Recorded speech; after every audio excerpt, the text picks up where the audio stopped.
వ్యవసాయం అది నేను గొప్ప ఆర్టిస్ట్ అని నేను అనుకోవట్లే.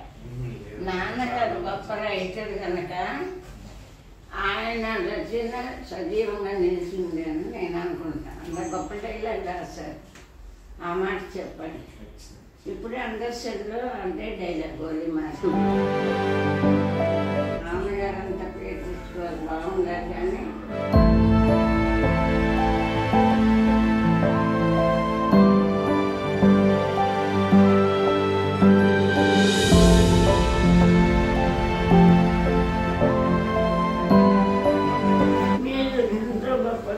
డబ్బులు ఎవరైనా సంపాదిస్తారు కానీ మంచి మనసున్న వాళ్ళని సంపాదించలేదు. మీరు ఎంతో పుణ్యవంతులమ్మ. మీరు భగవంతుడు మిమ్మల్ని చల్లగా చూడాలి.